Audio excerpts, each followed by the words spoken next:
Magandang hapon po. Maaksyon ang pagtugis at pag-aresto sa tatlong suspect na bahagi umano ng malaking grupo ng robbery hold-up sa Luzon. Sugatan sila ng makipagbarilan sa mga pulis sa toll booth ng North Luzon Expressway. Panoorin ang mga nahulikam na tagpo sa pagtutok ni Jamie Santos.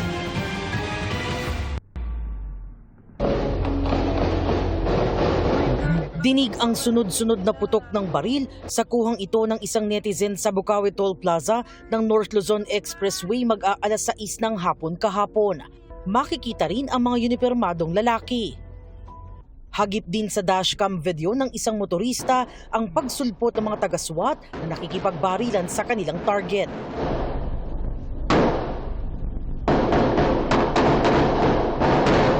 Matapos ang ilang minutong engkwentro, na-corner ng pulisya ang van ng mga suspect.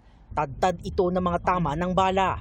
Sugatan ng tatlong suspect na nakasagupa ng mga taga-Police Regional Office 3. Dalawa sa mga suspect ang nakapiit na sa Bukawi Police Station habang nasa ospital pa ang isa. Sinusubukan pa namin silang makuna ng pahayag. Ayon sa pulisya, sangkot ang mga suspect sa mga serye ng pagnanakaw sa ilang mini-mart sa Pampanga, Tarlac, Pangasinan at Batangas. Sila ang hinihinalang nanloob sa mini-mart sa Victoria na nahulikam nitong madaling araw ng June 24. Pumarada sa tapat ito ang van lula ng mga magnanakaw na pinilit buksan ang roll-up door. Saka pinunterya ang electric box para mapatay ang CCTV nito. Nitong June 22, nakunan din ng CCTV ang kaparehong van sa Magalang, Pampanga, kung saan isa ring convenience store ang nilooban at natangayan ng 700,000 pesos na kita. Nagkaroon tayo ng follow-up operation at sila po ay na-track natin, no? At sinundan ng ating mga tauhan at nagkaroon na tayo ng dragnet operation na nagresulta po ito sa armed confrontation. Armado to at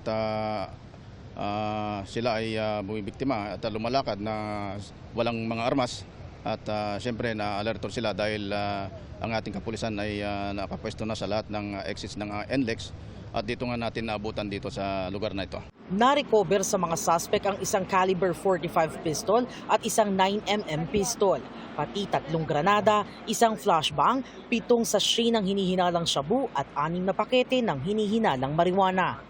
Ayon sa Bulacan Police, mula sa malaking grupo ng robbery hold-up sa Calabarzon at Central Luzon ang mga suspect at naghahasik din sa NCR at ilang bahagi ng Region 1. Mayroon din silang ninakawan sa parte ng Region 1 at dito po sa NCR po. Palipat-lipat po sila. Inaalam pa ng pulisya kung may iba pa silang kasabwat at kung sangkot din sa iba pang pagnanakaw sa ibang bahagi ng bansa. Jamie Santos, Nakatutok, 24 Oras.